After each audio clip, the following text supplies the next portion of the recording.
नमस्कार दोस्तों। स्वागत है आपका एक और गहरे विश्लेषण में, जहां हम बात करेंगे अमेरिका के नए रिवर्स टैरिफ ऑफ फैसले की, जो 2 अप्रैल से लागू होने जा रहा है। यह सिर्फ एक व्यापारिक नीति नहीं, बल्कि एक वैश्विक शक्ति संतुलन को प्रभावित करने वाला कदम है। इसका असर भारत, चीन, यूरोपीय संघ और रूस जैसी बड़ी अर्थव्यवस्थाओं पर पड़ेगा। लेकिन सवाल यह है कि क्या ये देश मिलकर इस व्यापार युद्ध को संभाल सकते हैं? क्या अमेरिका अपने इस फैसले से सच में आर्थिक दबदबा बनाए रख पाएगा, या फिर भारत, चीन, रूस और यूरोपीय संघ मिलकर इस नीति को नाकाम कर सकते हैं? अमेरिका के इस फैसले के पीछे कई कारण छिपे हुए हैं। सबसे पहले तो यह समझना जरूरी है कि रिवर्स टैरिफ का असली उद्देश्य क्या है। अमेरिका दावा करता है कि कई देश अपनी व्यापारिक नीतियों के जरिए अमेरिकी बाजार का अनुचित लाभ उठा रहे हैं। अमेरिका को लगता है कि भारतीय, चीनी और यूरोपीय कंपनियां उसके बाजार में कम टैरिफ के कारण ज्यादा मुनाफा कमा रही हैं, जबकि अमेरिकी कंपनियों को इन देशों में ऊंचे टैरिफ देने पड़ते हैं। इसलिए वह अपने उत्पादों को प्रतिस्पर्धा में बनाए रखने के लिए अब रिवर्स टैरिफ लागू कर रहा है, जिससे दूसरे देशों की कंपनियों को अमेरिकी बाजार में सामान बेचने के लिए ज्यादा कीमत चुकानी पड़ेगी। भारत के लिए यह नीति बड़ी चुनौती बन सकती है, क्योंकि अमेरिका भारतीय आईटी सेक्टर, फार्मास्यूटिकल्स और कपड़ा उद्योग से जुड़े उत्पादों पर अतिरिक्त शुल्क लगा सकता है। इसका असर भारतीय कंपनियों पर सीधा पड़ेगा, क्योंकि उनकी लागत बढ़ जाएगी और वे अमेरिकी बाजार में अपनी पकड़ खो सकते हैं। हालांकि इसमें एक संभावना भी छिपी है। अगर अमेरिका चीन पर ज्यादा प्रतिबंध लगाता है, तो भारत के पास यह मौका होगा कि वह अमेरिकी बाजार में अपनी जगह मजबूत करे। लेकिन यह इतना आसान नहीं होगा, क्योंकि अमेरिका केवल चीन पर नहीं, बल्कि भारत समेत अन्य देशों पर भी सख्ती बरत सकता है। चीन पर इसका प्रभाव बहुत गहरा होगा।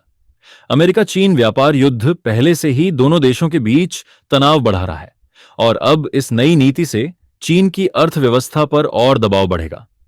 चीन की उत्पादन क्षमता बहुत बड़ी है, लेकिन अगर अमेरिका उसका बाजार बंद कर देता है, तो उसे अपनी रणनीति बदलनी होगी। चीन अब भारत, यूरोपीय संघ और रूस के साथ अपने व्यापार को और मजबूत करने की कोशिश करेगा। यूरोप के लिए भी यह फैसला चिंताजनक है। अमेरिका और यूरोपीय संघ पहले से ही ट्रेड वॉर से गुजर चुके हैं, और रिवर्स टैरिफ से यूरोप की कंपनियों को झटका लगेगा। खासकर जर्मनी और फ्रांस जैसी बड़ी अर्थव्यवस्थाएं इससे प्रभावित होंगी। यूरोप को अब यह तय करना होगा कि वह अमेरिका के इस फैसले का जवाब कैसे दे। क्या वह खुद भी अमेरिका पर टैरिफ लगाएगा, या फिर भारत और चीन के साथ मिलकर एक नई व्यापार नीति बनाएगा? हाल ही में यूरोपीय संघ की अध्यक्ष भारत आईं और दोनों पक्षों के बीच व्यापार समझौते को लेकर बातचीत हुई। यह बैठक एक महत्वपूर्ण संकेत देती है कि अब भारत को एक भरोसेमंद और रणनीतिक व्यापारिक भागीदार के रूप में देख रहा है। यूरोप और भारत के बीच आर्थिक सहयोग का लंबा इतिहास रहा है, लेकिन हाल के वर्षों में यह संबंध और गहरा हुआ है। अमेरिका और चीन के बीच बढ़ते व्यापार तनाव, रूस यूक्रेन युद्ध और वैश्विक सप्लाई चेन में हो रहे बदलावों के कारण ईयू को एक ऐसे साझेदार की तलाश है जो राजनीतिक स्थिरता, मजबूत अर्थव्यवस्था और लोकतांत्रिक मूल्यों पर खरा उतरता हो, और भारत इन सभी मानकों को पूरा करता है। भारत की मजबूत विनिर्माण क्षमता, डिजिटल इकोनॉमी और तेजी से बढ़ता बाजार यूरोप के लिए आकर्षक है। इसके अलावा भारत कम लागत वाले उत्पादन, कुशल श्रम शक्ति और प्रौद्योगिकी क्षेत्र में मजबूत पकड़ के कारण भी यूके लिए फायदेमंद साबित हो सकता है। दूसरी ओर भारत के लिए यूरोप एक महत्वपूर्ण निवेशक और तकनीकी साझेदार है, जिससे वह अपने बुनियादी ढांचे, ग्रीन एनर्जी और औद्योगिक विकास को नई ऊंचाइयों पर ले जा सकता है। हालांकि अभी भी कुछ चुनौतियां हैं। टैरिफ नीतियों, डेटा प्रोटेक्शन और व्यापार संतुलन जैसे मुद्दों पर दोनों पक्षों को सहमति बनानी होगी। लेकिन हालिया मुलाकातों से यह साफ हो गया है कि ईयू और भारत दोनों एक व्यापक व्यापार समझौते को तेजी से आगे बढ़ाने के इच्छुक हैं। अगर यह समझौता सफल होता है, तो यह न केवल भारत और यूरोप के व्यापार को नई ऊंचाइयों तक ले जाएगा, बल्कि वैश्विक व्यापार संतुलन को भी प्रभावित कर सकता है। भारत के लिए यह एक बड़ा अवसर है कि वह चीन के विकल्प के रूप में खुद को स्थापित करे और ईयू के साथ एक दीर्घकालिक साझेदारी बनाए।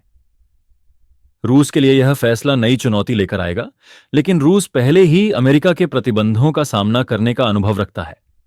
रूस का सबसे बड़ा व्यापारिक हथियार है ऊर्जा। वह चीन और भारत को सस्ती ऊर्जा देकर अमेरिका की नीतियों को कमजोर कर सकता है। इसके अलावा रूस ने डॉलर पर अपनी निर्भरता कम कर दी है और अब वह रुपए, युआन और यूरो में व्यापार कर रहा है। रूस के पास अब मौका है कि वह यूरोप को भी अपने पक्ष में लाने की कोशिश करे, क्योंकि यूरोप को रूसी गैस और तेल की जरूरत है।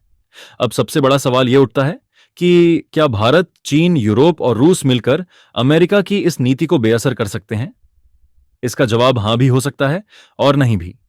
अगर ये चारों देश मिलकर एक वैश्विक व्यापारिक रणनीति बनाते हैं, तो वे अमेरिकी डॉलर की निर्भरता को कम कर सकते हैं, अपनी करेंसी में व्यापार कर सकते हैं और एक नया आर्थिक गठबंधन बना सकते हैं। लेकिन यह इतना आसान नहीं होगा, क्योंकि अमेरिका हर संभव कोशिश करेगा कि यह सहयोग न बन पाए। अमेरिका राजनीतिक दबाव, सैन्य रणनीति और आर्थिक प्रतिबंधों के जरिए इन देशों को अलग करने की कोशिश कर सकता है। तो दोस्तों, अमेरिका के रिवर्स टैरिफ फैसले से पूरी दुनिया के व्यापारिक समीकरण बदल सकते हैं। भारत, चीन, यूरोपीय संघ और रूस के सामने एक बड़ा सवाल है। क्या वे अलग अलग इस चुनौती का सामना करेंगे या एकजुट होकर अमेरिका की नीतियों का जवाब देंगे? अगर ये देश मिलकर एक नया व्यापारिक गठबंधन बनाते हैं, तो वे डॉलर की निर्भरता कम कर सकते हैं और वैश्विक अर्थव्यवस्था को नई दिशा में ले जा सकते हैं। लेकिन यह आसान नहीं होगा, क्योंकि अमेरिका अपनी पकड़ बनाए रखने के लिए हर संभव रणनीति अपनाएगा। आने वाले समय में यह साफ हो जाएगा कि क्या दुनिया एक नए बहुध्रुवीय व्यापारिक युग की ओर बढ़ रही है, या फिर अमेरिका अपने प्रभुत्व को और मजबूत करने में सफल होगा। आपको क्या लगता है, भारत, चीन, यूरोप और रूस मिलकर इस स्थिति को कैसे संभाल सकते हैं? कमेंट में अपनी राय जरूर दें। अगर आपको यह वीडियो पसंद आया हो तो इसे लाइक और शेयर करें, और आगे भी ऐसे ही गहराई से समझने के लिए चैनल को सब्सक्राइब करना ना भूलें। मिलते हैं अगले वीडियो में, तब तक के लिए नमस्कार।